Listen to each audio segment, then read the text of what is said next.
Okay.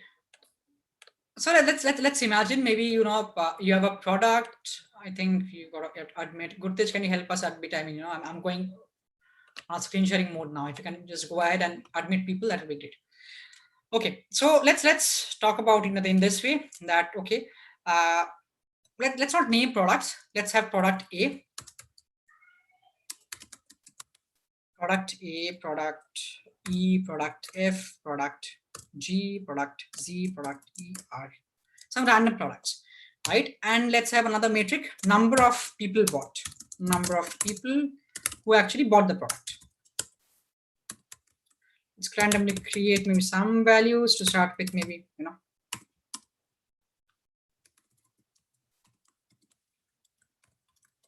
one way of recommending products is to simply recommend the products which are very commonly sold.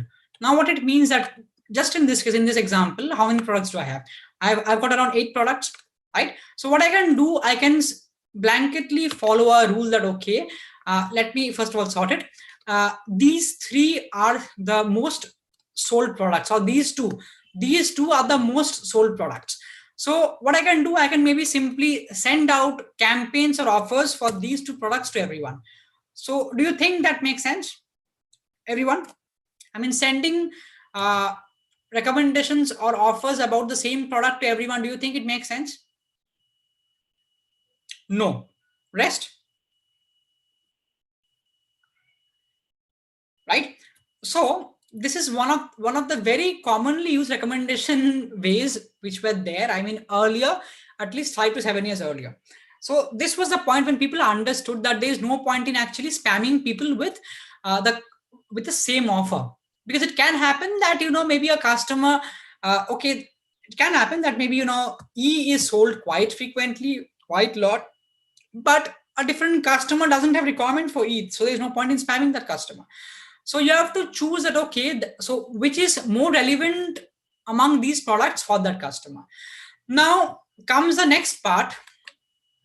If we do not do this, right, then we need to do personalization to understand that what are the products which are, which should be actually sent or recommended to our customer.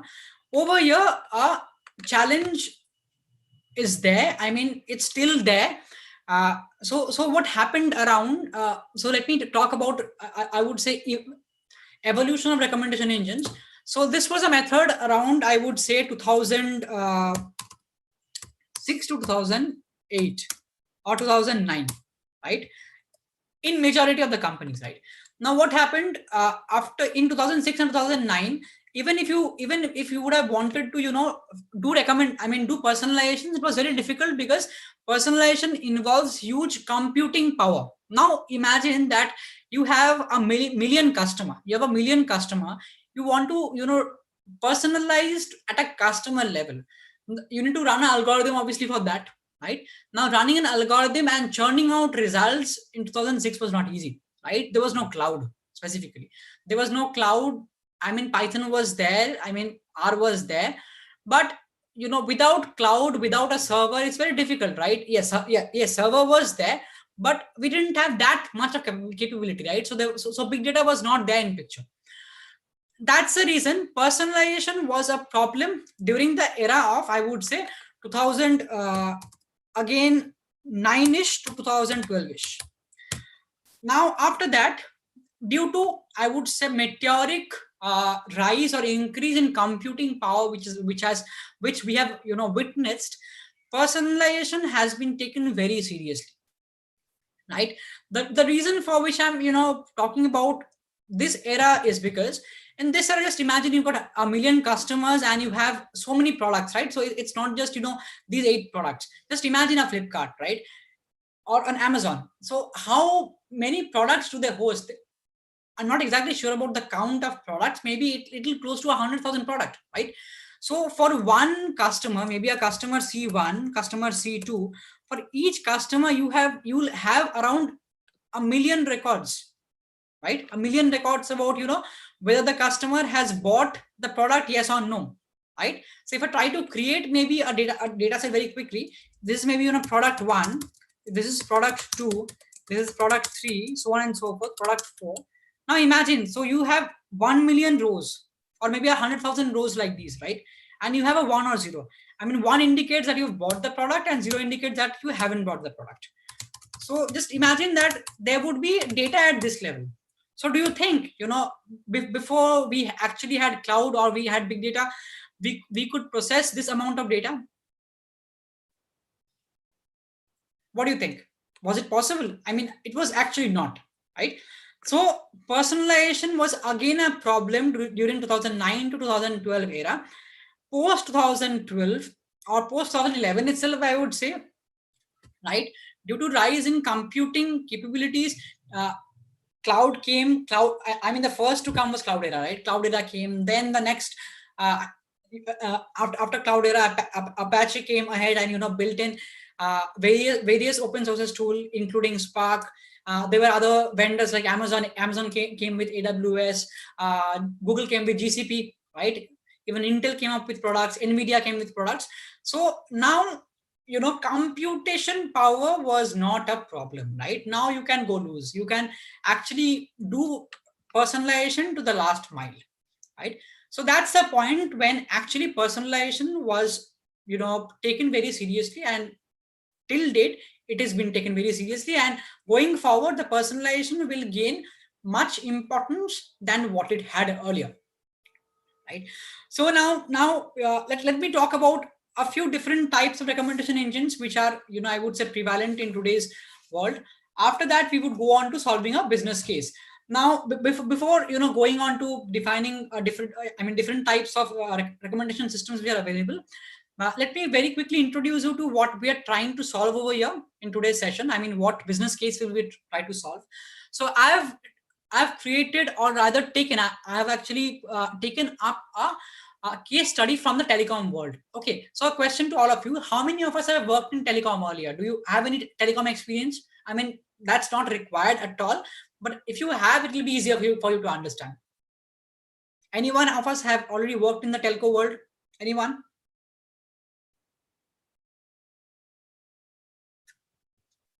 No, right? I think none of us have worked in the telco world.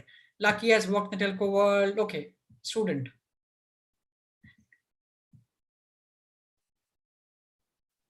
Okay, great. You did internship in BSNL. Okay, that's interesting. I also worked for one of the government telcos in in UAE. So it was one of my clients. I was working for them. Yeah, so telco is a very interesting, I would say, space to explore data science or analytics because of the amount of data which you have, right? That's very interesting. So now coming back, or rather pivoting back to our topic. So I would take up a case study from the telco world and try to build a recommendation framework. I wouldn't call it recommendation engine, because building a recommendation engine within 2 hours is not really possible, right? Otherwise I would have been working somewhere actually building recommendation system for Amazon, but we don't have that amount of time, right? So let's go step by step. First of all, we'll take a telco use case. We'll try to at least build a framework around that, and I will try to explain what we are trying to do, and you can come up with your questions. I mean, what are recommendations, and I mean, why am I suggesting that recommendation is done in this way? That will be open forum for all of you. So the type of recommendation engines which are, I would say, prevalent in today's world, right? So the most common recommendation engine which you would see is known as user recommendation engine, or other recommendation. So what is user, right? So a basic question. Now, user is something, I mean, I took an example of user earlier, I think between Anupam and someone. I just forgot the name. User recommendation system is a way in which you can actually find how similar are two users, right?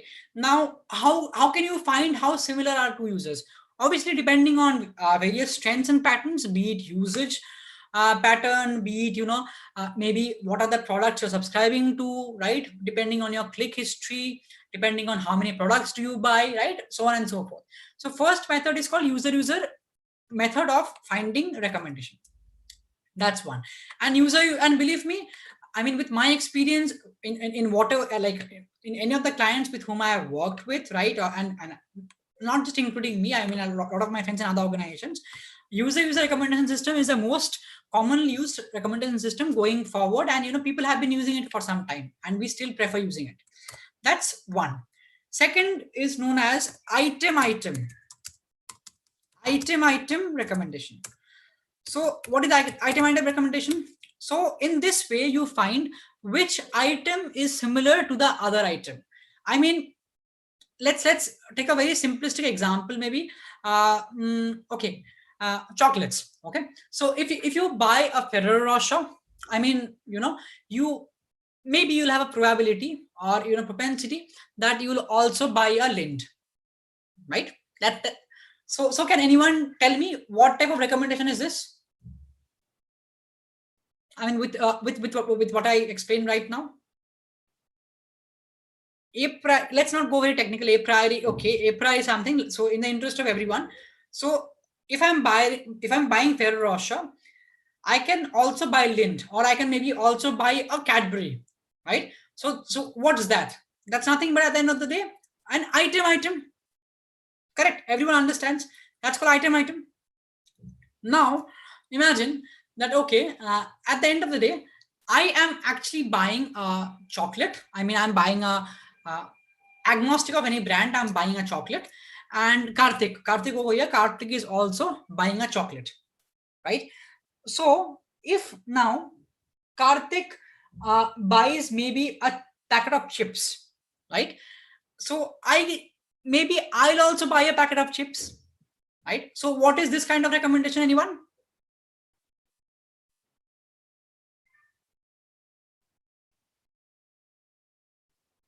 User. So do all of us understand the basic difference between a user and item? Everyone? Any questions around this basic concept? I mean, this is a very important concept to understand, what is user and what is item, right? So that's the reason I took very simple examples to explain, and didn't go on to much of jargon of any jargons of telecom industry, so that it doesn't confuse you guys. So this is a method, right? A method of grouping either customers or a method of grouping items. Now let's go on to Shubhashri. Okay, I can repeat the example. I can, Shubhashri. So what did I tell that, if I buy a chocolate, right? I mean, a type of chocolate, maybe Ferrero Rocher, right? If I buy a Ferrero Rocher chocolate, there's also a probability or a propensity that I also buy Cadbury, right? Because at the end of the day, Cadbury is also a chocolate. It's just that it's a different product, right? That's an item recommendation. I mean, you're having both the items together, clubbed together. But imagine, Shubhashri, I am buying a chocolate and I am buying a packet of chips, and Shubhashri, you're also buying a bar of chocolate. So you also have a probability or a likelihood that you would buy a packet of chips, because of the fact that we are very same from a user perspective. I mean, we have very similar users, right? That's the reason this is an example of a user. Now are you clear?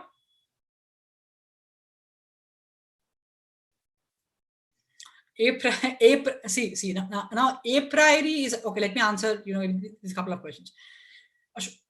Aarti, Shubhashri, are you clear? Great. So now if there are two or more users, now Haridas, now talking about if there are two or more users, now think of it in this way.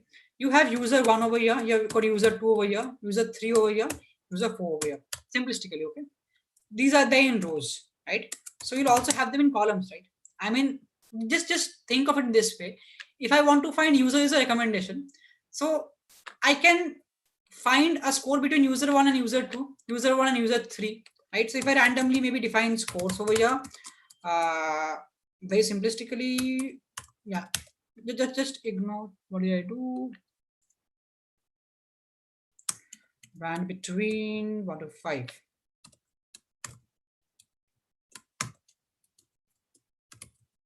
Yeah, so in this way you'll be able to understand. Yeah, so let me just correct them firstly. So these should be 1, right? All of these should be 1. I mean, these should be exactly similar.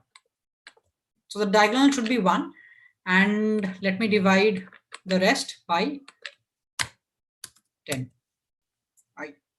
Wait.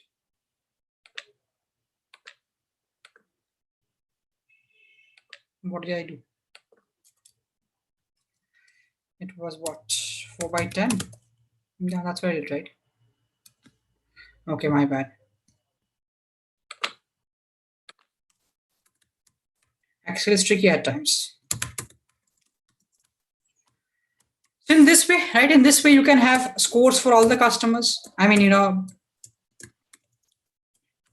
these are scores for all the customers at a user level, and you can also have a similar score at a item level. Are you clear? I mean, someone had a question regarding this, right?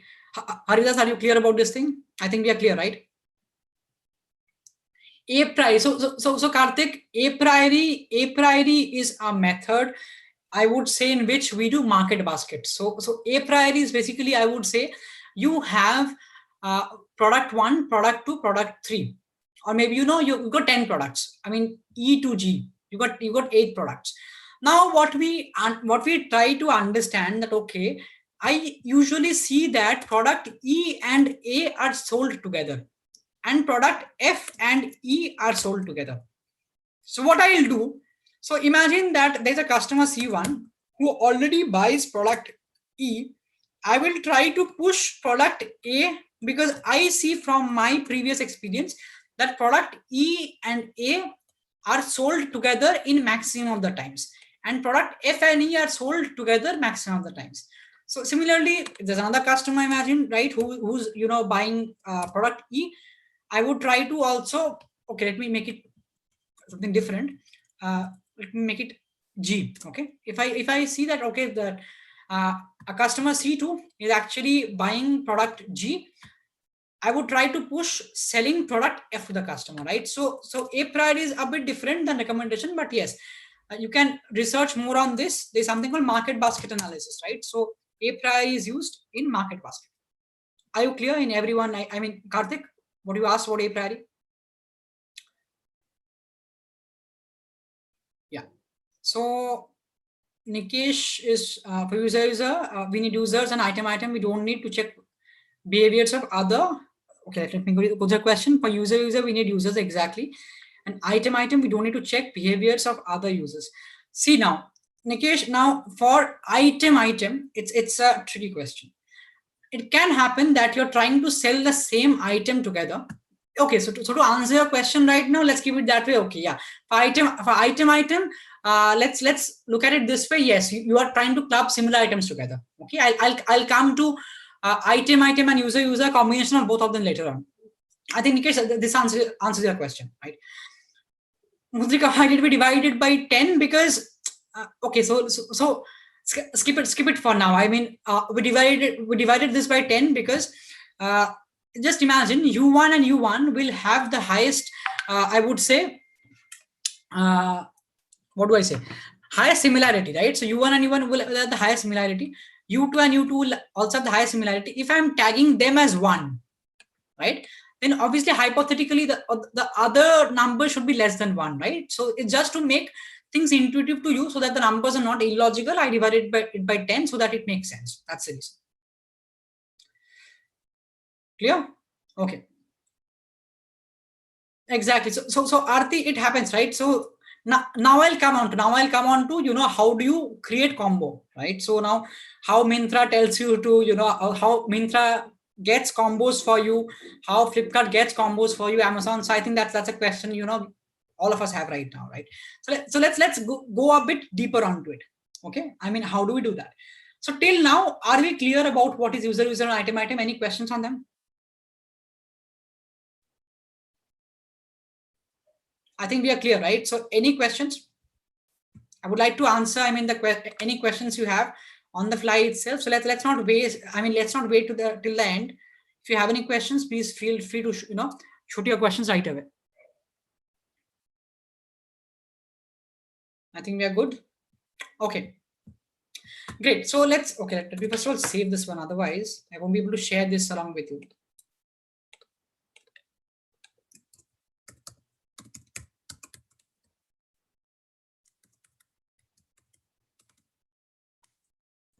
Okay, so now let's look at some data. Okay, let's look at some data, and we would talk through what is the recommendation system from data itself, and I'll build a quick framework around that. So in a typical, I would say, working system, or in a typical organization, right? There are some basics which are maintained. I mean, I wanted this to be as close to reality. That's the reason I have different sources of data. Now, when I mean different sources of data, what do I talk about is,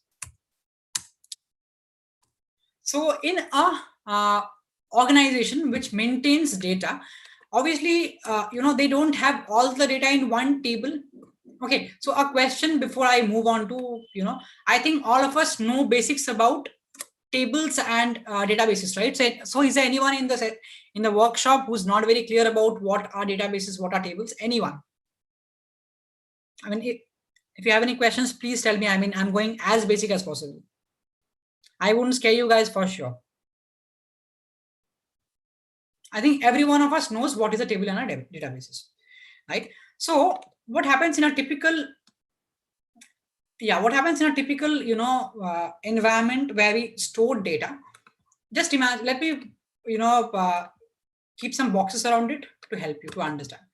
So just imagine that this is Rohit. So Rohit, database is somewhere where you store data. Okay. So as simple as that. Database, I mean, the name speaks about it, right? So database is somewhere where you store data, and tables are components of database.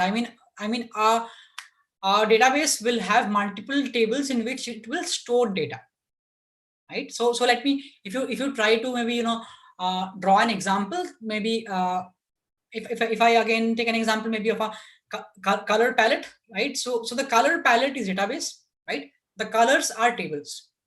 Clear, Rohit? Okay. So this is a database which we have.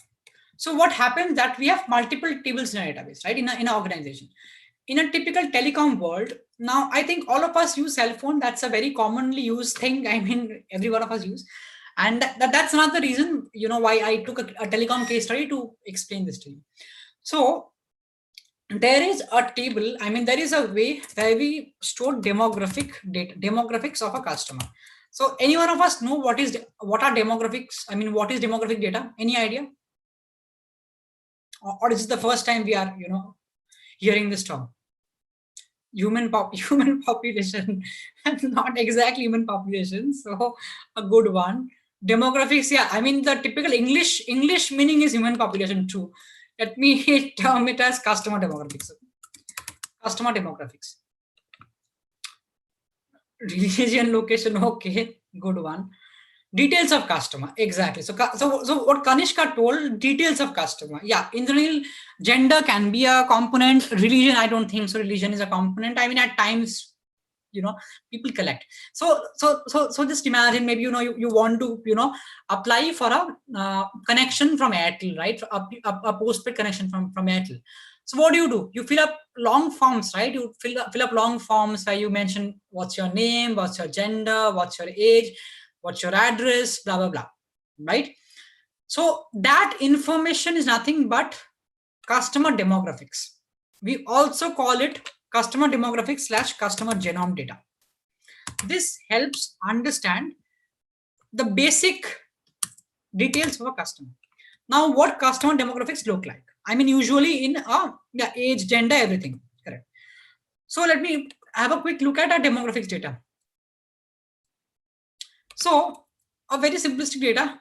I haven't included many columns so that it's easier for you to understand.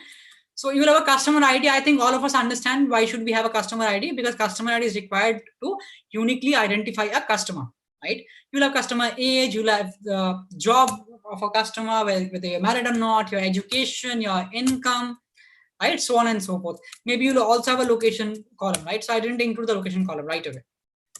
So it was a very random thing. That's the reason I didn't include. So you will have, I would say, parameters like these, which defines a customer, right? I mean, agnostic to any product or services you subscribe to, you'll have a demographic data. So it can happen that you I mean, you go to Flipkart and buy something, or you go ahead and apply for a new connection in Airtel. But at the end of the day, you will have this data everywhere, right? So this is agnostic to any product or services which is there. So this is basic customer data. This is always stored in a different table altogether. Let's name the table as demographics. Now, imagine in a telco world. In a telco world, if I ask maybe any one of you, can any one of you, tell me what other data, I mean, what is the data point which a telecom company should also store in, apart from just customer demographics? Any idea? Anyone? I mean, this is just a commonsensical question. This doesn't need your experience in telco. I mean, I just want the session to be, as interactive as possible. Education. So Nikesh, education is again a part of your customer demographics, right? Customer demographics also already has an education. So apart from customer demographics, so what do you think the other, data which our telecom company should store? Telecommunication data, date of joining, that's a very good point. Over here itself, you should have maybe date of onboarding, date of joining. Anyone? That's a good point which I missed.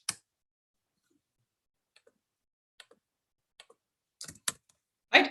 So apart from basic demographics data, you should have correct history, ISD, local calls. You should have telecommunication data. So Ashwini, Amsa, everyone. So we can have for sure we can have a column over here that is nothing but your telephone number. For sure. So I wanted to create this with you guys so that you have a basic understanding, right? So what exact data should be there. So I think this is enough for a demographics data to start with, right? The next set of data should be your telecommunication data, right? So if I want to have a look at the next set of data, let's call it as a subscription data. Email ID. So ideally, just beside a telephone number, there should be another column, email ID. Absolutely makes sense. I think let's freeze on these number of I would say details for a customer, if that makes sense. Now, what is subscription? So any idea, anyone? Like what will subscription data look like? Subscription data should look like any idea, or shall I directly go ahead? Yeah, I mean details, right? Packages enrolled, exactly. Packages enrolled, recharges, what is the plan, exactly. So these are nothing but a subscription data. Prime member or not. One example, I mean, if you're talking about Amazon, I mean, yes, Prime or not. Postpaid, whether it's postpaid or prepaid, right? Let's go to subscription. So subscription should usually have these data. Should have a customer ID. Should have the plan. I mean, what is the plan on which you're right now, right? Then you should have whether you're subscribed to these services, yes or no. I mean, I'll have different STD, I'll have ISD. If I try to color them in same color, maybe that will help you. Okay, guys, before moving ahead, I mean, are you guys understanding, or is it becoming difficult? I mean, a question to all of you. I know that there are a lot of advanced users in the class, advanced, understanding in the class, but I'm sticking to basics because it's important that all of us understand well. I mean, so everyone is clear, right? So it's not like you're not understanding things. Clear till now. Okay, so Subhashri is like skeptic. Okay, it can be clear till now, but next moment it can be difficult. Yes, it can happen. So these are different type of data which you have. Maybe, yeah, it starts with STD. Now, what is column C? Anyone? What should a 1 or 0 indicate? Any idea? A 1 or 0 should indicate that whether this customer has subscribed to STD, yes or no. As simple as that. Enrolled or not. It's similar like ISD. You got roaming. You got if you have smart TV, yes or no. You got STD top up, yes or no. ISD top up, yes or no. Data, and data is in data in GB. Data in GB, yes or no. Then data top up in GB, yes or no. Right. So I have kept things very simple for the moment. Now, one important parameter also is, your date of enrollment, right? So it was there earlier. I mean, this date was what? This date was the date when which you have joined the network. I mean, you've come to Airtel or you come to Vodafone, anyone. I mean, right? So you've joined the network. So this is the date when you have subscribed to this plan. You subscribed to STD. Are we clear?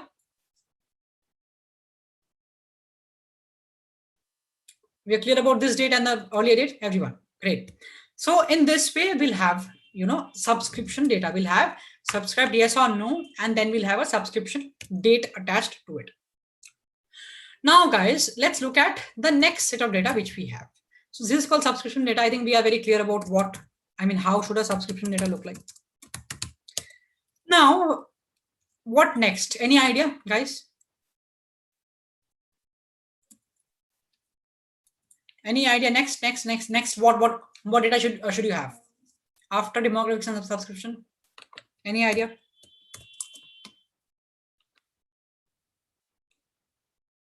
Usage, exactly. So do you think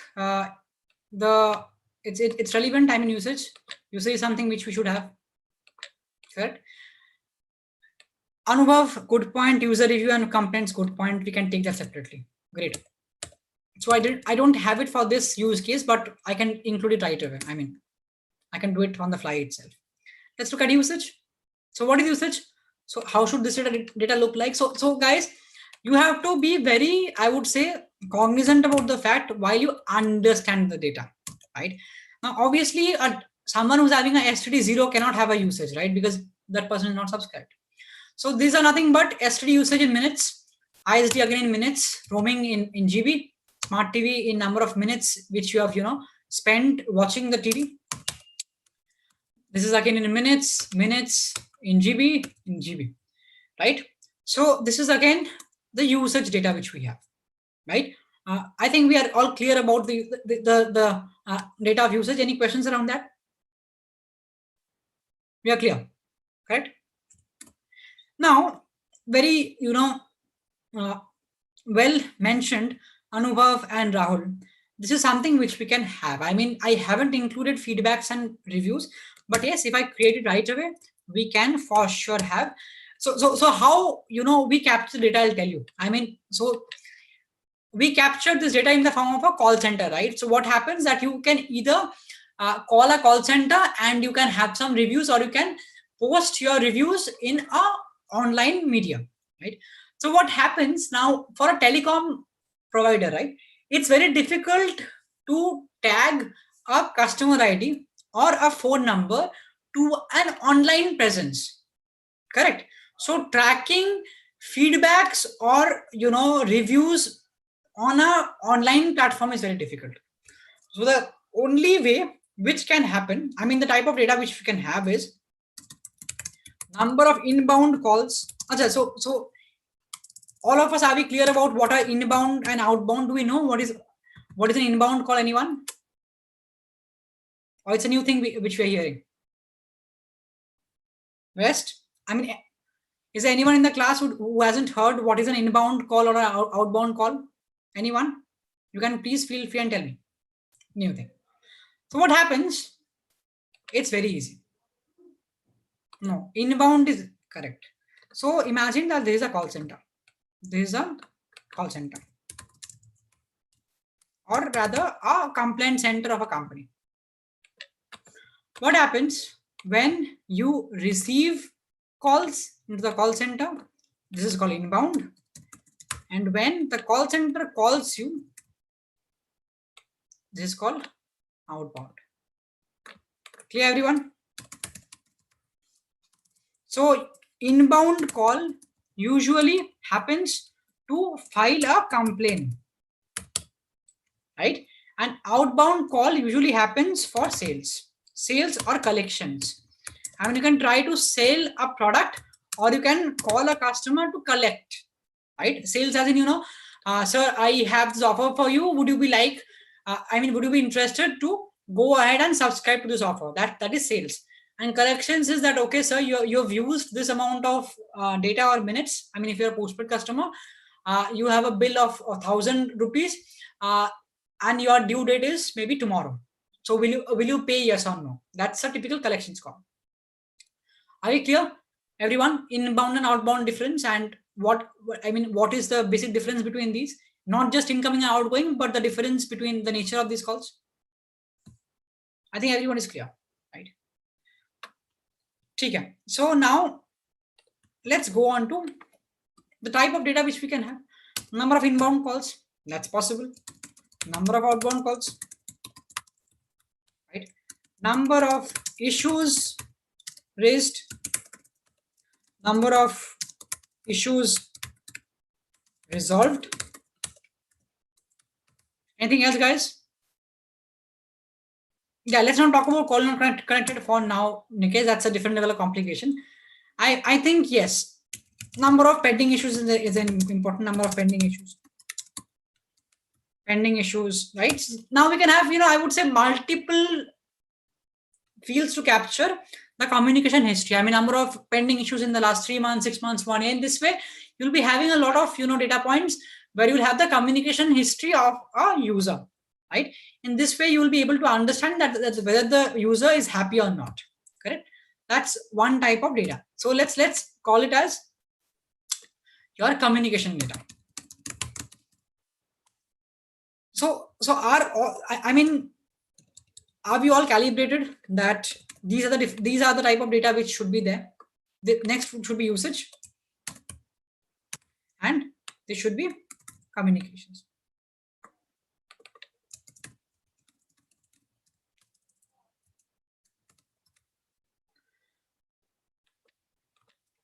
Yeah, Anurag. So that's another level of details. Let's not go into those details. So what do we do before we try to build any recommendation system, or we try to do any analytics projects per se? What do? We try to marry all these 3 or 4 or whatever number of data sources we have which are relevant to us into one single source of data. Are we understanding, guys? We are trying to merge all this data together to create one single data source. And I think now you guys understand why. Because at the end of the day, you are taking a decision depending on a lot of things and not just user, subscription pattern or usage pattern. You are taking a decision based on a lot of things. I mean, you're recommending things on a basis of a lot of things. So what happens that we create a master source of data, and we call it as customer 360, or we also call it as CAR. CAR is nothing but customer analytic record. So after creating CAR, whatever jazz we do is after creating CAR. Are we clear, everyone?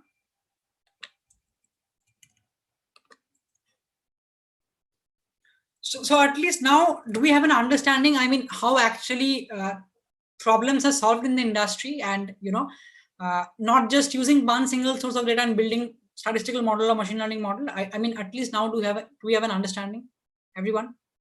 Because I assume that a lot of us over here are very new to analytics, right? We're trying to learn analytics and data science on the fly, and I think this is a very important thing to understand.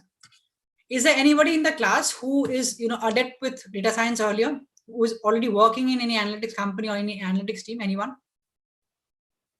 On up. Great. Anyone? I think Arnab, it was a more of repetition for you. I mean, this part of the activity. So now let's not waste more time. Let's directly go on to the methods in which we can create a recommendation system. And I'll also use Python a bit to show you, I mean, basic commands and methods to implement them, right? So let's go step by step now. This is creating the CAR, right? This is basics. Now let's move next and let's talk about actual recommendation. I wanted everyone, I mean, I wanted to give you a brief overview about the entire landscape in the industry so that we are clear about whatever has happened till now. So now let's take user. Now, do you remember what is user? User is basically you have similar type of users based on what they buy. Correct? So these are the two users, maybe, who buy chocolates, or in this case, let's have maybe STD, who have STD minutes.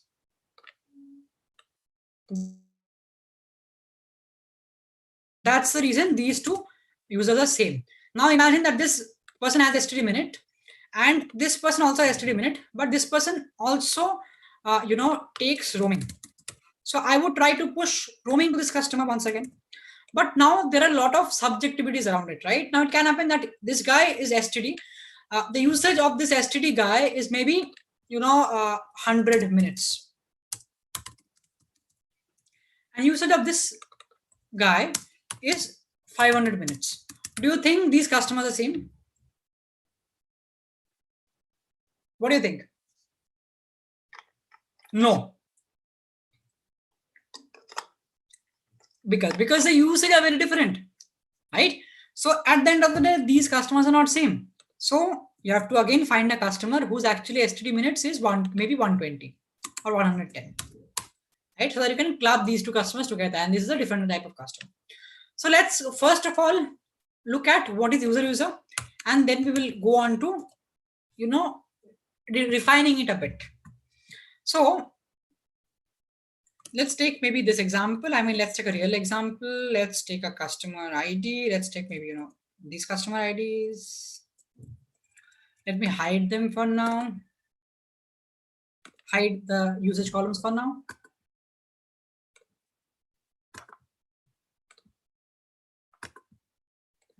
So in this way, guys, if you look at very carefully, this is looking nothing but a string of 1 and 0, right?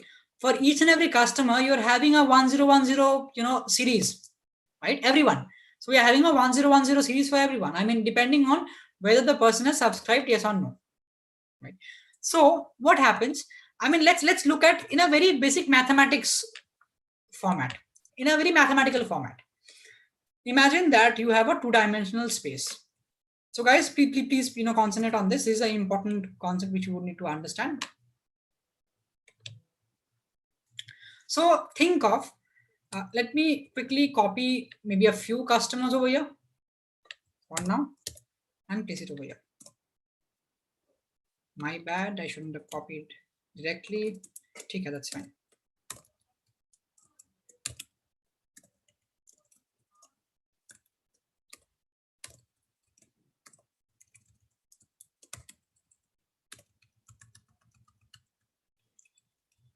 Let me copy the 10 strings over here. That will help us to create what we're trying to do now. Okay, so I think we are in place. So this is nothing but a string of 1010 for all the customers. I mean, this is nothing but the whether you're opting yes or no. So if you remember basic mathematics, right? Whatever basic mathematics we know. So any one of us remember what is a vector? Anyone? Vector? What is a vector? This is a 1D array, yeah. So from a mathematical concept, this is a 1D array. That's fine. But if I talk about mathematics, any one of us remember what is a vector? Right. It has both magnitude and direction. So over here, think of this 1D array as a vector. Now, obviously, for simplicity, I'm trying to show it to you in a 2D plane, but obviously, I cannot represent a vector having 8 dimensions in a 2D plane. Everyone agree that I cannot represent a vector having 8 dimensions in a 2D plane? I cannot, but for simplicity, I'm trying to do. Let's imagine that this is customer 1. This is let me color them in different colors. Maybe that will help us. This is customer 1. And we have another customer, that's customer 2.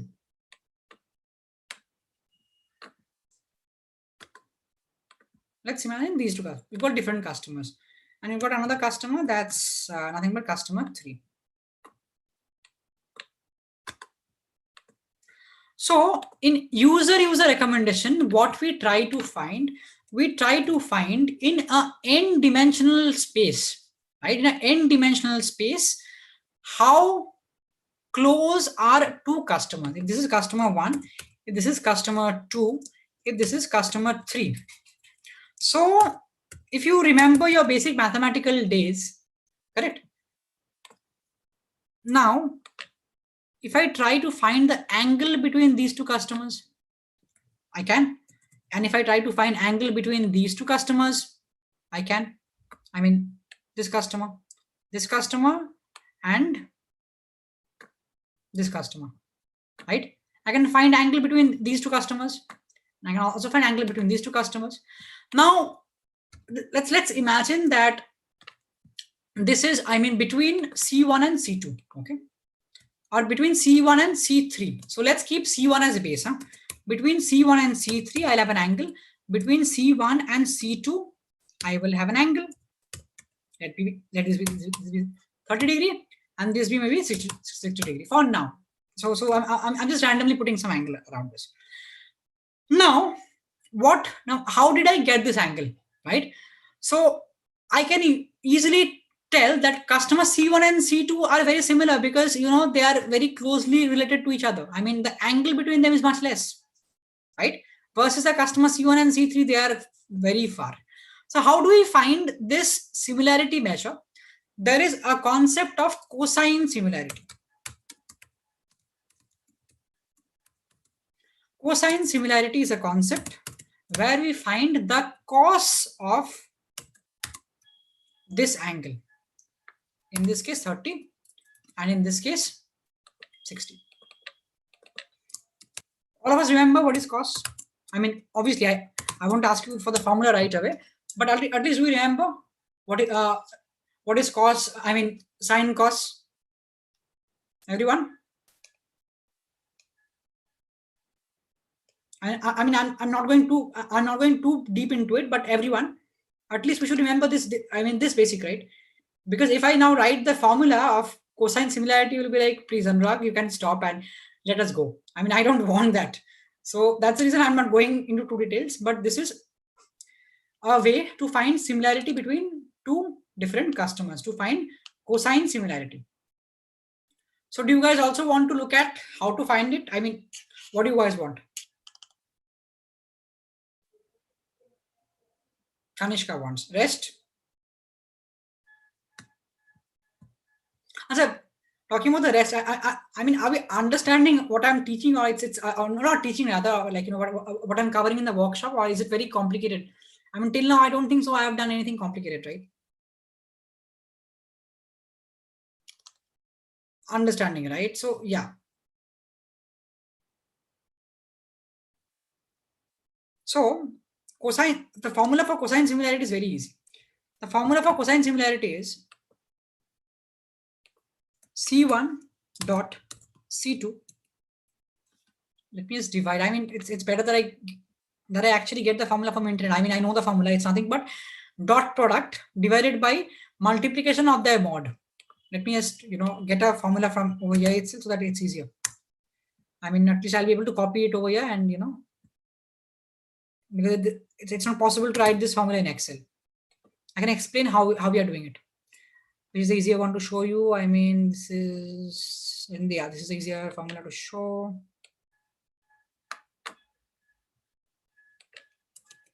So it's very simple. It's very simple. So cos of theta is what? A dot B by mod of A into mod of B. As simple as that. I think now we know how, I mean, what is A dot B, right? And we can also calculate mod of A and mod of B. If you don't, please go ahead and take up a basic vector class. That will help you. Trigonometry concept. Indranil, it's not, trigonometry concept is important, but I think yes, you should at least know your basics. I mean, what is cos theta, what is sin theta, how to find cosine similarity, you need to know. That's for sure. Because at the end of the day, data science is a combination of mathematics plus computer science plus business acumen, right?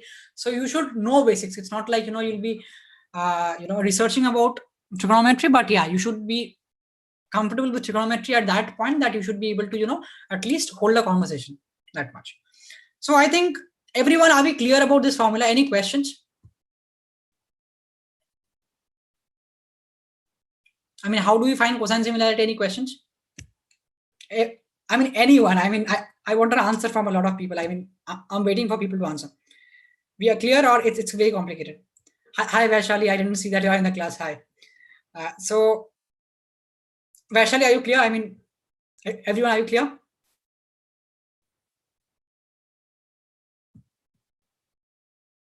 Sure. So if it's clear now, at least we have an understanding, right? So we have now. Imagine that if I try to again create. So let's just take very simple example of this. These are the customers which I have, and let me plot. I mean, again, have customers over here. So I guess we can imagine that we'll have a cosine similarity. What is this? Okay, because this was date format. I'm confused. Like, why is it coming as like this? Okay. So for each and every customer, I mean, for each and every pair, we'll have a cosine similarity, right? But now we should also remember that whenever we are trying to find cosine similarity, obviously similarity between the same will be highest. It will be 1. Any idea why? Because what is cos 0? Any idea? Cos 0 is what? 1.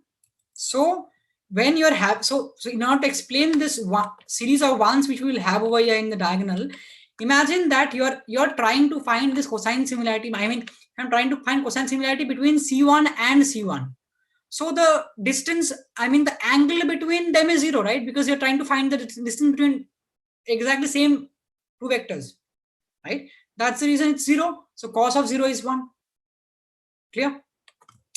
So cosine similarity will always be 1 for these.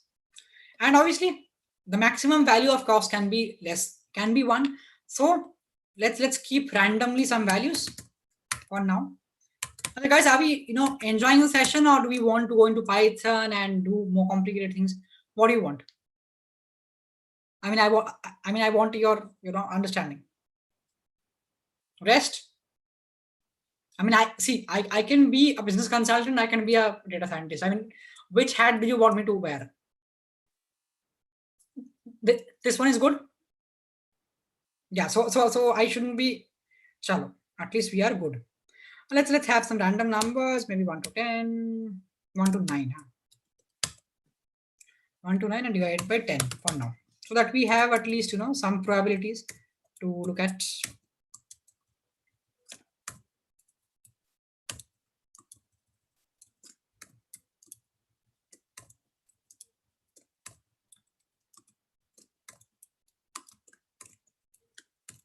Similarly over here also, right? We'll have probabilities.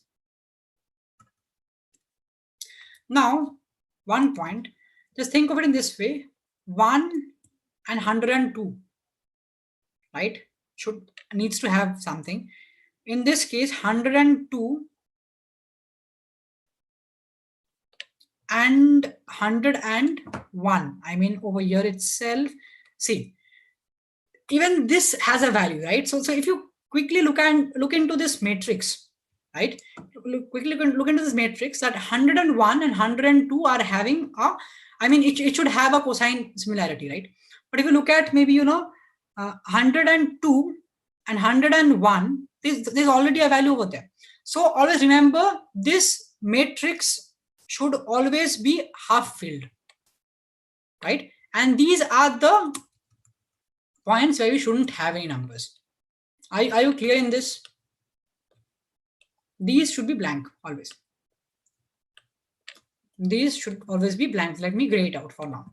So in this way, guys, we will have a cosine similarity for each and every customers, right? For I mean cosine similarity between customer 1, customer 2. So in this case, between each customer. Now let's imagine that, okay, we have similarity between both of them. Let us try to quickly create a heat map for now, to make you understand how can we go ahead and do this. Make sense? Now, by creating this heat map, obviously it's very clear for you to understand which are the high numbers and which are the low numbers, right? I mean, anyone on the side of green are good, and anyone in the side of red are bad. Correct. So in this way, we'll be able to arrive at a threshold or a cutoff. I mean, for each one. So for each customer, 100, 101, 100, 102, 100, 103. Let me just try to fix this for you. Easier. You will have a value over here, right? So I'm not considering value from this, but I'm randomly defining some value. Okay. So this way you'll be having values for each customer, right? Now, obviously, for this customer for 101, you'll have some value for 100 and 100. This value should be same. You'll have this value for 102, right? Maybe it's like 0.2, right? Again, for 101, you'll have 101, 100, 103. You'll have some value, maybe 0.5. So in this way, you'll have cosine similarity for each customer. I mean, if you have n customer, cosine similarity will be n into n. Everyone agree? Any question? Right? There'll be n into n number of possibilities. So after deciding a cutoff, now how do we decide a cutoff? So there are multiple methods in statistics to define cutoffs. You can either plot distribution. I mean, I assume that a lot of us have already studied statistics, right? We can plot distributions, right, and decide what is the cutoff. I mean, what is high, what is low. Box plot also makes sense. We can do box plot. We can plot distribution, like we can do anything to decide on the cutoff. So after defining a cutoff, what is good, what is bad, then we know that which are the customers which can be grouped together. Everyone agree? So if I maybe set a cutoff that, okay, I think that 0.8 is a good cutoff. I mean, 0.8 is a cutoff that is good, right? So if maybe this value is more than 0.8, then I can simply pick up this pair and keep it here.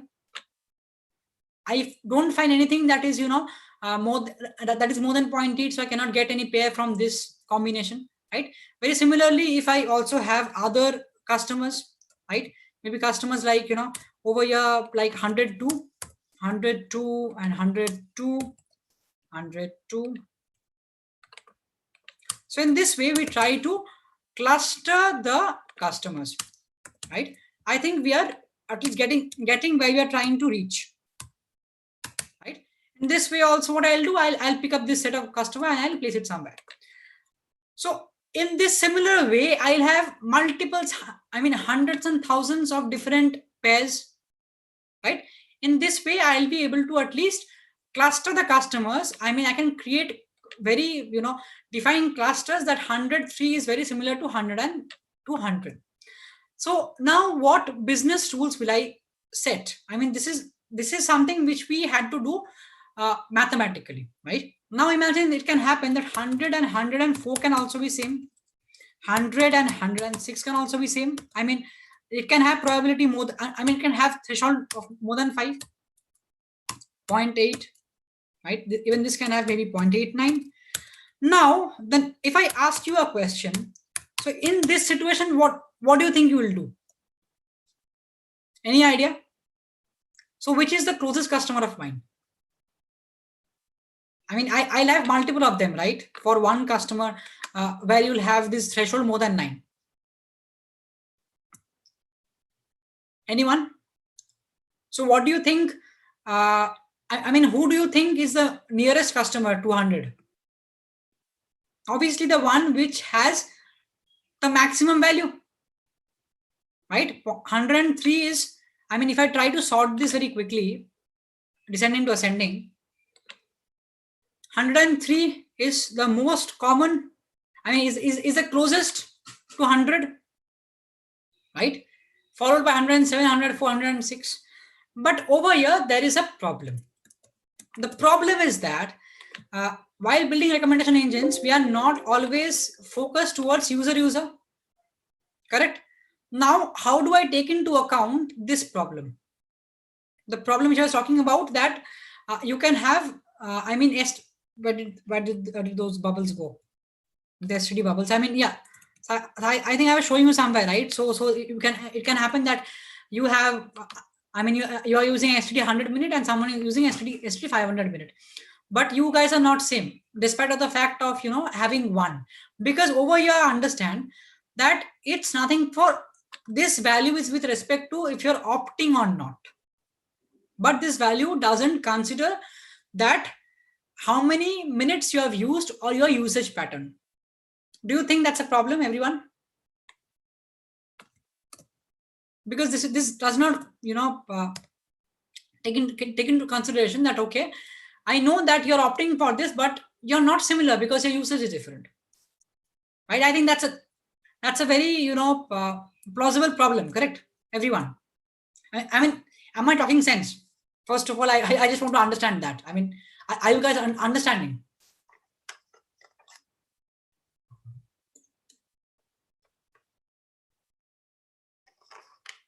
So now the problem we are over here to solve is, now we know this matrix has come off because of just you're opting yes or no.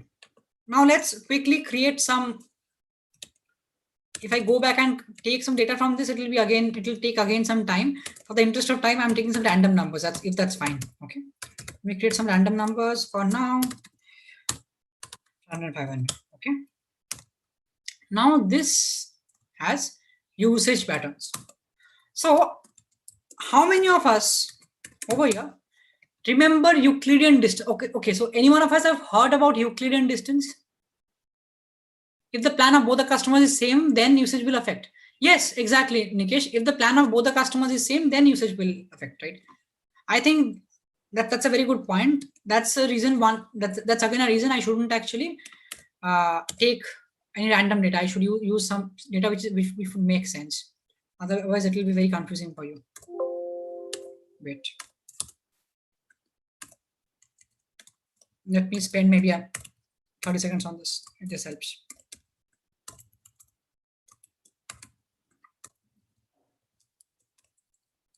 Because usage for those customers will be 0. Because I mean, if you're not using it, the usage, I mean, if you're not subscribing to it, obviously it will be 0, right? You won't be having any data for them.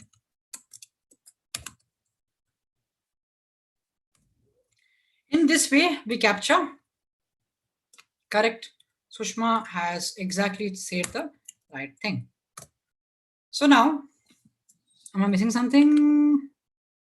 Data top up. Data top up I didn't have over here. Let me create data top up. If this equals 0, okay, not this. If this equals 0, else 0, else run between anything. And between.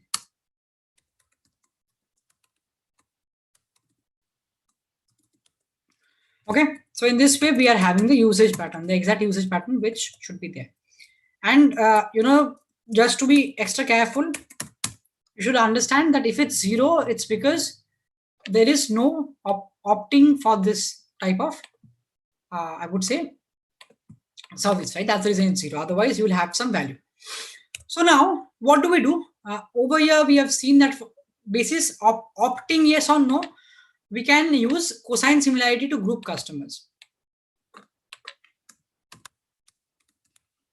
Now, using usage pattern, we can again try to group customers. How do we do that? We find Euclidean distance. I mean, Euclidean distance is one of the very easy way of finding distance measure. So again, if you try to plot this customer in the form of a, I would say this time not a vector. You can also talk about this being a vector. So let's have a look at this again. Let's try to again plot these customers. Okay, this is customer, maybe 100 customer.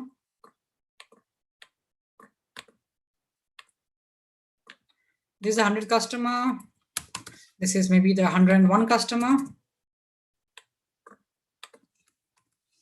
And this is again 100 and maybe the second customer. So what happens, guys, over here, you're trying to again find at the end of the day, how close are this to this? I mean, this vector to this vector. In this case, we are not concerned about finding the angle. we are concerned about finding a distance measure. So I think all of us remember in our school days, we used to find distance between 2 points in geometry, in coordinate geometry, right? We used to have x1, x2, and we used to have y1, y2, correct? And the formula which Ushma pasted over here, let me paste it right over. And we used to use this formula to calculate distance between 2 points. Agree, everyone? So if you look at it in this way, now this customer moves from being a vector to being a point. So now we are trying to find distance between 2 points over here, right? And we find the distance between 2 points using this formula. Guys, are we clear, everyone? Any questions?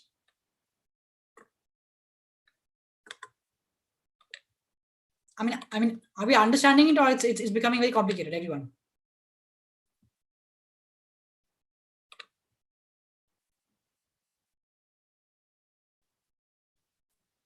So at least if you're understanding, then in this way, obviously you understand now that for 101, 102, in same way, 101, 103, and 101, 104, right?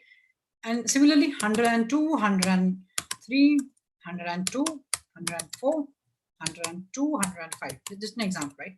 In this way, you'll have the Euclidean distance, right? 4, 6, 8. And you'll also have maybe, in this way, you'll also set a cutoff, very similar to what we did over here. We had a cutoff, and we, pulled out those customers who were above the cutoff. Anubhav, so if you ask me about this axis, right? So first of all, you have to understand that you cannot plot this one point within a two-dimensional plane. Okay, so they should be plotted in an n-dimensional space, and the n dimensions would be these. I mean, imagine that this is STD, this is ISD. You will have another axis that should be, ideally, you should have another axis that should be maybe, smart TV. You have another axis that is data. So in this way, it should be ideally, right? But for simplicity, I am, not keeping all of these axes, and I'm just, showing it, in a 2D plane. Clear?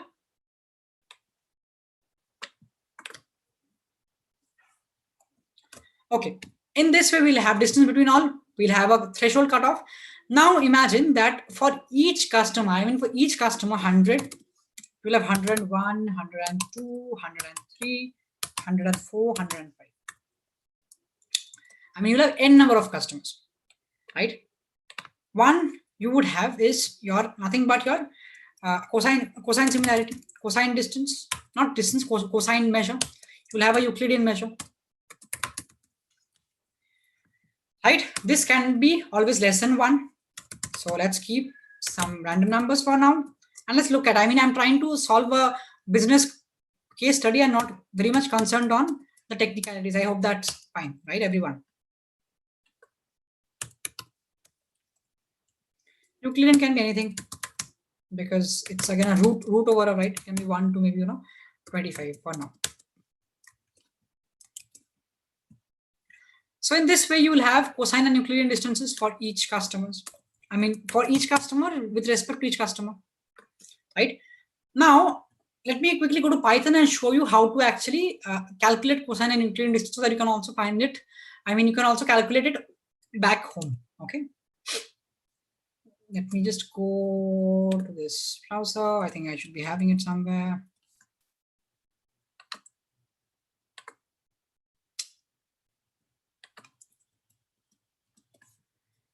Yeah.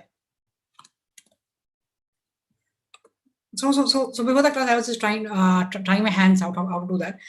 Now I think we understand what is 1 0. If I quickly replace this by 1 0 0 and 1, and also replace this by maybe 0 0 0 and 1. Now we understand what is A and B. If this is customer 1, this is customer 2, right? So this is nothing but your your cosine similarity. cosine similarity.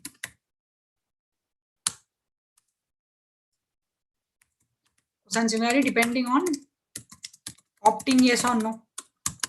So in this way, you can find a cosine similarity between two vectors.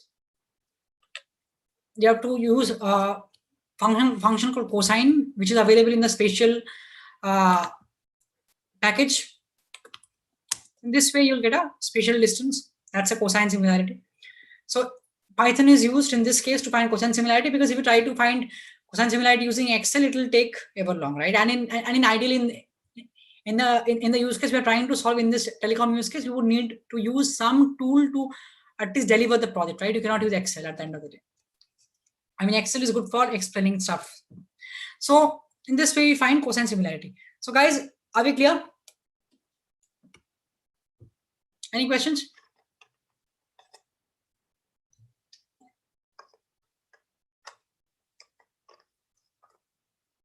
So Nikesh, if you look at C1, so what is customer 1? Okay. So what I'm trying to do now is I'm trying to show you in Python itself how do you find cosine similarity and Euclidean distance. Okay. Cosine similarity is what? We already saw it earlier, that depending on whether you're opting yes or no, right? You're finding cosine similarity. That's the reason you're having a vector that's 1, 0, 1, 0. We already saw that. So imagine that this is customer 100. Let's rename it as customer 100. Customer, okay, let's do the actual one only. Chalo, theek hai. 1, 1, 1, 1. It has 5 ones to start with. 5 ones to start with. Then 1, 0. Then 2 ones. This is customer 100. Agree, everyone?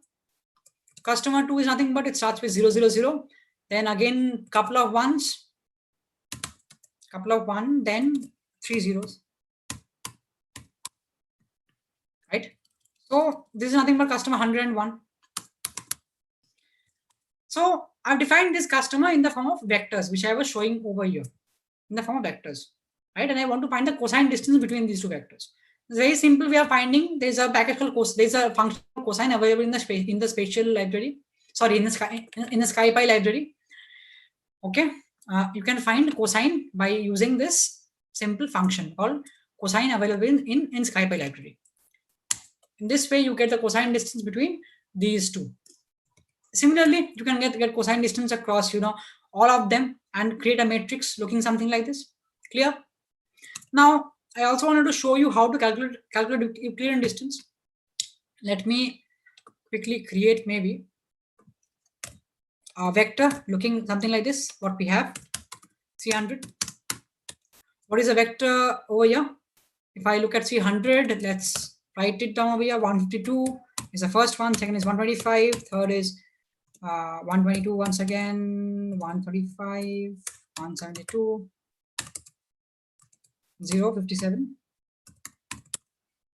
and 371. That's again 300. I mean, let's mark it as 300 underscore 1. And we'll also have 301 underscore 2, 0, 0, 0, 24, 2, again 0, 0, 0. Simple.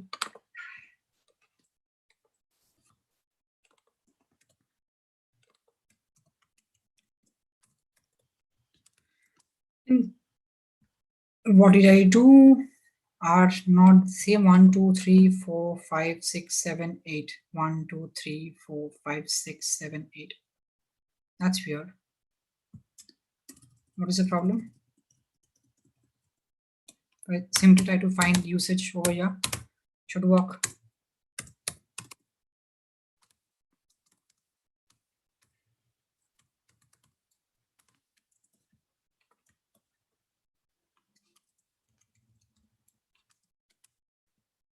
Yeah. So in this way, we can find Euclidean distance between two customers, right? So this is depending on usage, correct? So there's nothing but depending on usage. Now the question is, we've spent so much time on clustering customers. What would we recommend, right? So now let's go on to going a bit deep diving onto what we're trying to do in the session. So guys, are we clear? How do you find a cosine distance and a Euclidean distance in Python? Everyone clear? Any question? I mean, these are the basics. I don't want to throw some very complicated jargons to you so that it becomes very confusing. I think we are clear. Now, what do we do after actually finding the cosine and the Euclidean distance? Next step is we can actually plot this in again a 2 by 2. Let's think of it in this way. I mean, yes. So imagine that this is on the x-axis, it's Euclidean or maybe cosine. The y-axis, it's Euclidean. If I try to plot, for a customer, for one customer, that's customer number 100. If I try to plot these two in a 2 by 2, I mean in a plane of Euclidean and cosine, then how will it look like? This is maybe customer.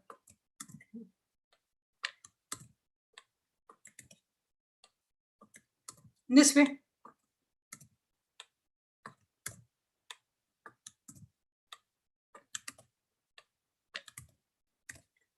So in this way, you'll have a understanding, a visual representation, right? You can plot these two, these two metric together, cosine and Euclidean, for one customer for 100. So this would maybe be 101.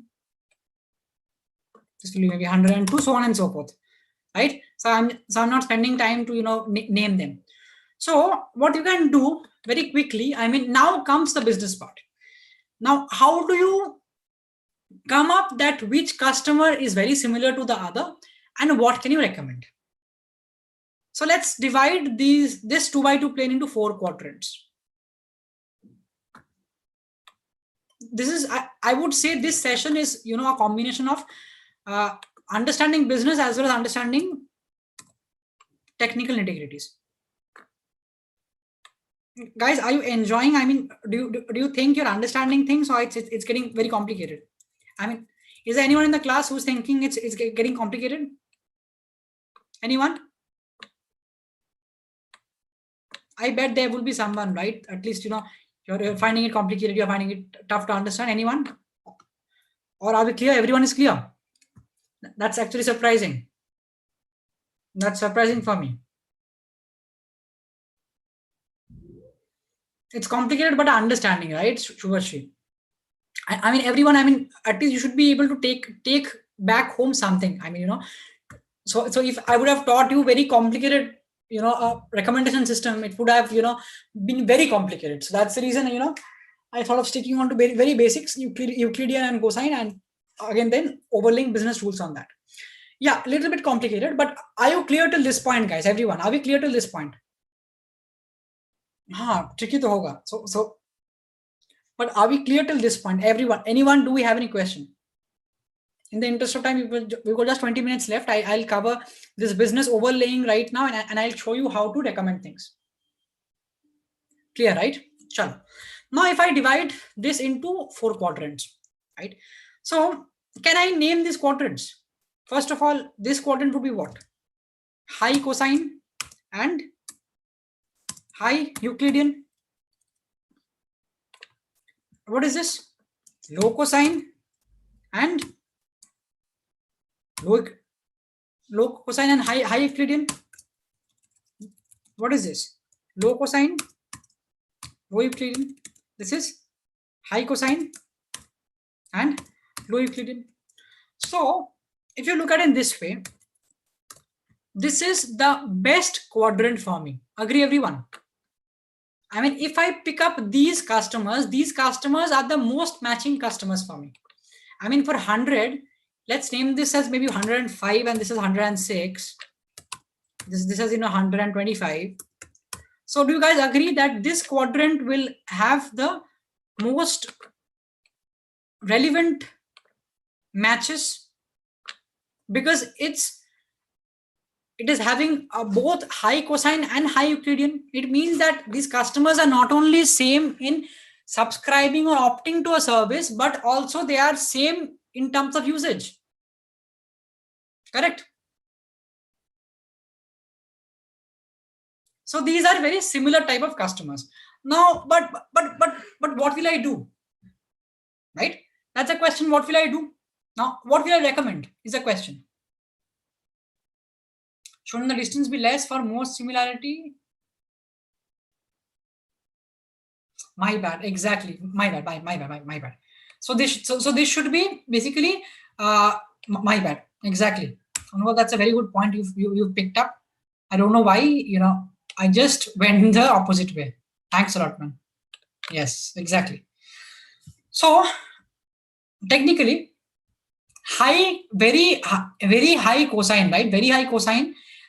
So what do you guys think? So let's take a step back so that everyone of us understand.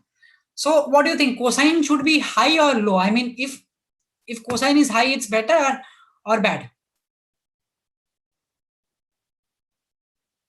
Do we remember the table of sine cos, everyone? So sine was what? Sine was half 1 by root 2, root 3 by 2, and 1. Sorry, this is 0. 0, 1 by root 2, root 3 by 2, 1. Right? So, and cos was opposite to that. So cos was 1 over here. 1 over here, it was root 3 by 2. Root 3 by 2, and this is half, and this is 0. Cos was half. So this is cos ka table, this is sine table. Now, if I have, imagine if this was 30, this was 60, this was 0, 30, 60, and 90. So if you're having higher angle, right? If you're having higher angle, you'll be having a lower value. Agree, everyone? If you're having a higher value of cos, you will be having a lower value. So what it means that higher value of cos is better, right? Higher value of cos is better. But in Euclidean, thanks a lot, Anurag, for pointing it out. For Euclidean, it's opposite. I mean, for Euclidean, the distance should be lowest, right? I mean, if this point and this point, I mean, if this point is located over here, I mean, over here, don't you think it's better? This is better, right? This is better than this having over here. So distance should be least. So if you look at the 2 by 2 over here, so ideally, what should happen? That the cosine should be highest and Euclidean should be least. Cosine should be highest and Euclidean should be least, right? So this is the best metric or the quadrant. My bad, I just took in a different quadrant altogether, my bad. So this is the best. This is the best quadrant. But why is Anurag talking about it being a best quadrant, and why will I mean, what will I do it, right? What business insight will I draw and what recommendations can I draw? That should be the burning question, right? Now, why am I talking about this is, so what do you think that these customers, for these customers, imagine that, okay, if customer 1, I mean, over here, let's take an example, a very random example. Let me pick up this customer. Let's imagine that customer 100 and 100 and let's name it in a different one. Let's name this as 130. Okay. So 100 and 130 are exactly similar in terms of opting. In terms of opting for a service, are exactly similar, right? If you look at maybe the usage will also be almost similar. What happens over here? From this quadrant, recommending something becomes, I would say, a boon and a bane both, because there is a very less probability or very less chance that the opting will be different. I mean, the pattern of opting will be different. If the pattern of opting is different, like I mean, if you have any hypothetical situation that the pattern of opting over here is a bit different, as in 130 does not use, or 100 does not use a S3 top-up. The rest is exactly same. So then what will you think you will do? the first thing you would want to push is a STD top up, because a customer very similar to 100 is actually using a STD top up. But that would also mean that you would need to check on the usage. Okay, so let's go step by step. So did we get this point at least? In this case, imagine that everything is same, but only this is different. So what will you do? The easiest possibility to push a product is this. Is ST top up, because I know that everything is similar, but this customer is not buying this one. So I think, if everything is similar, I think the customer will also try, want to buy ST top up, right? So this is the first layer. Okay.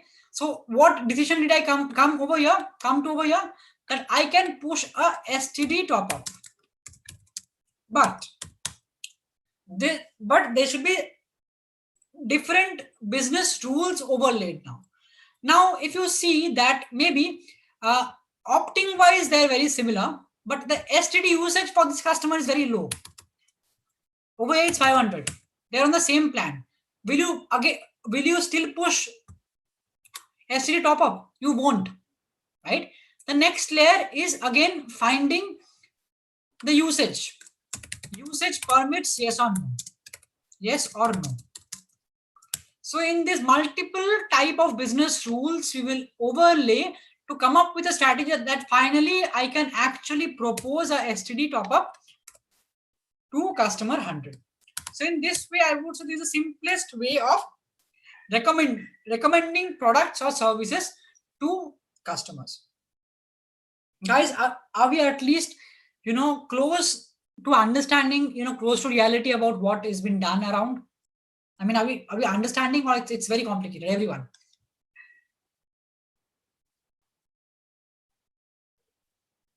Are you clear? Is this making sense? Do you have any questions? I don't want to go very deep onto, understand, making you guys understand, but this is the way. See, first step is what? First step is I've seen that it's 0. I can directly think of pushing a STD top up. I can think. But there should be other business rules, right? In this, so there can be 2 cases over here. Let's take a couple of cases. There can be one case can be, okay, I see that my STD usage is 400 minutes, which is also very similar to the customer that's 130. In this case, I will for sure push the top up, right? But in this case, I see that, so it's a classical case. It's a classical case where your actually the cosine distance, your cosine distance is high. Cosine is high, but your Euclidean is also high. Because difference between these 2 points in a Euclidean plane versus difference between these 2 points in a Euclidean plane is different, right? In this case, the Euclidean distance is very low. In this case, the Euclidean distance is very high. If you ask me what can I do with this information, for this case, I cannot recommend a STD top up. As simple as that. In this case, what can I do? In this case, I can recommend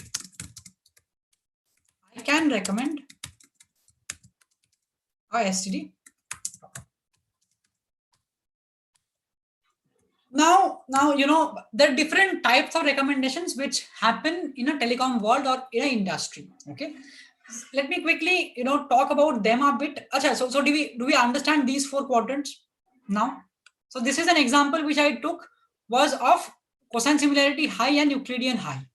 Cosine high, Euclidean high is this one, right? We talked about this example.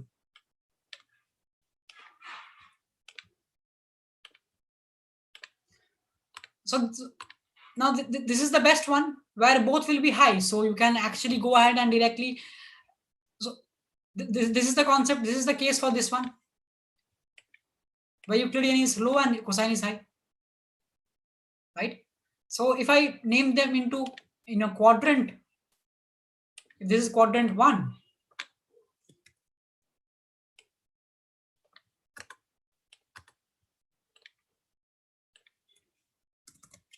This is quadrant 1, this is quadrant 2, this is quadrant 3. Let me name them. Let me name them. It will be easier for you to follow. This is quadrant 4, right? So this is a typical case of, what did we see? Of quadrant 1, right? Cosine high and Euclidean high.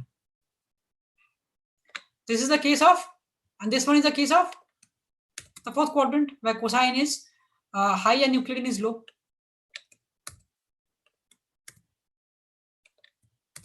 Right? In this way, we define different strategies, right? Different strategies to understand which products to recommend to which customer. So now there are different types of strategies. I mean, apart from this strategy also, there are different strategies basis product catalog.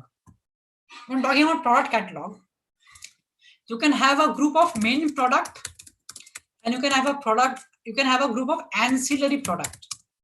Understand this concept well. Okay. In this case, main product is what? STD, ISD, roaming, example. Ancillary product is what? STD top up, this is ISD top up, this would be roaming top up.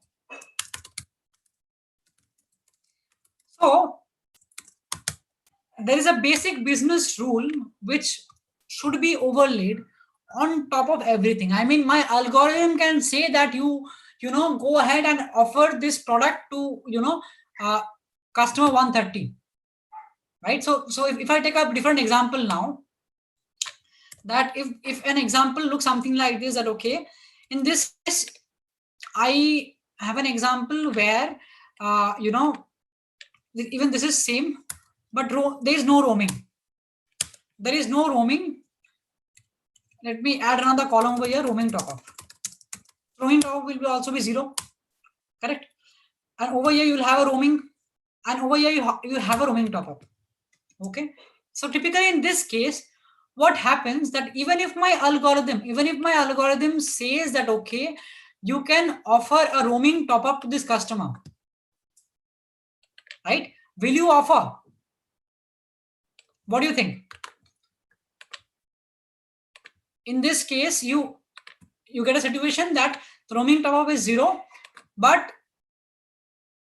so what will you do? Will you offer roaming top up? No, because of the fact that this guy doesn't even have a basic roaming plan. You're understanding? So this is common sense.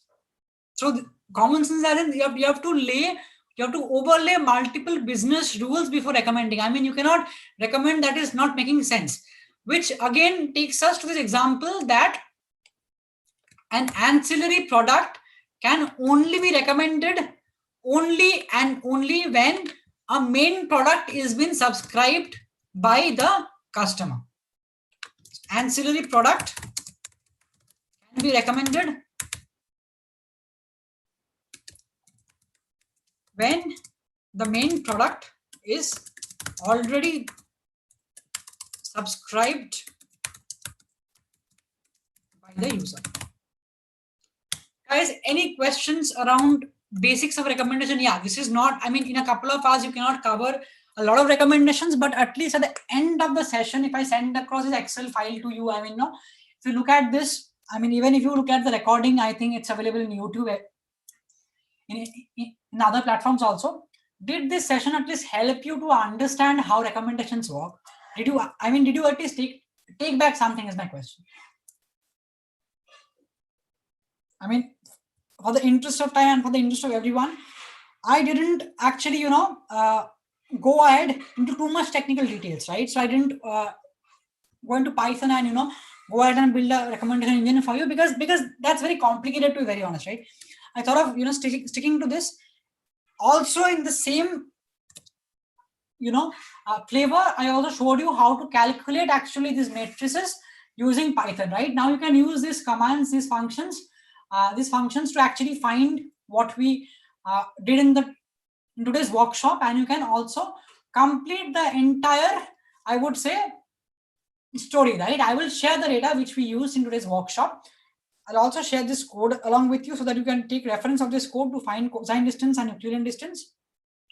Yeah, for sure. Yeah, I will share this notebook also. I will share the notebook. I will share the Excel files which we used in today's workshop, along with the data which we used, right? The 3 data sources which we used for creating the master data. I mean, we didn't create the master data. I mean, we didn't have time, right? Enough time. Couple of us we cannot do that. But you guys can create master data. Just one thing I wanted to tell you: if you want to join the master data, the common key which you would need to use is customer ID. Okay, so you can join the, I mean, all the data points using customer ID. So, guys, what do you think? I mean, how was the experience? I mean, you can tell me right away. You can fill up the form. What do you think? Because I'm always excited to understand, like, what the audience talks about, and what is your feedback right away on the face. I mean, did this help you? Did this help you, or you still have any questions? I'm still there, guys. I'm there for the next 6-7 minutes. I mean, in the interest of time, you can ask or shoot any questions. I'll be more than happy to take those questions and answer you right away. If you have any questions, please go ahead. We can have a Q&A session right now itself.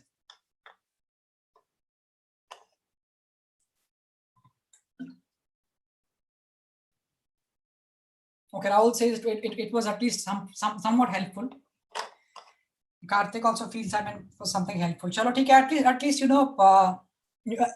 if you guys think this made sense and you had basic understanding about recommendation system, that is sufficient for me, because I don't want to scare you guys by just building a recommendation system in Python altogether and showing it and deploying it rather.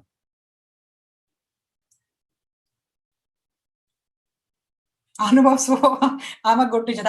Thanks for that compliment, Anubhav. So I think we never met earlier. Got it. So now what you can do. I mean, if you want to read about recommendation systems, you can read about white papers. Okay, go to white papers of McKinsey. I mean, McKinsey, Bain, BCG, Accenture strategy. We have quite a lot of white papers around customer personalization, customer journey personalization, one-to-one marketing, recommendation engines. We've got a lot of research papers from all the consulting companies, be it Deloitte Consulting, be it Accenture, and the other ones I named earlier, right? McKinsey, BCG, AT Kearney, right? So all the companies who are doing good consulting, all of them to have a digital consulting arm on it. Right? I work for one of the digital consulting arms of Accenture. It's an amazing place to work, right? So we do a lot of research on them. You can read our white papers. I mean, we beat any consulting company, or you can also go to maybe research a bit on recommendation systems which Amazon is using, which Flipkart is using, and even what are the Indian players using? Maybe a Jabong or a Myntra, what are they using, right? You can have a decent understanding about that. You can also take up a course on DataCamp, which will teach you how to actually create a recommendation system from scratch. Or you can also go to some articles in Analytics Vidya. They're also quite helpful, right? You can build a recommendation engine from scratch. And believe me, it's a fairly good project. I mean, if you want to start your analytics career, or if you want to switch jobs, if you have a project that's recommendation engine on your resume, that's obviously a brownie point, because it's not very a simple project, right? So I think this helps you. So Aditya, if you ask me where can I start from, I would say use my data, right? At least build the basic which I built. Okay. After you build the basic, then take up a course on maybe data camp or something, right? Even we at Board Infinity, we can also try and help you understand that, right? But yes, if you want to learn and understand free of cost, you can go to open source platforms, right? You can do it right away. So that's the way, guys. That's the way how you can start your journey on building a recommendation engines. This is a very interesting topic. So I did I answer your question?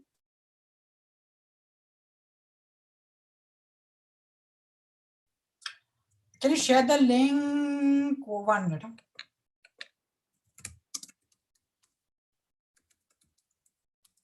I mean, I haven't done this course, huh? So don't kill me.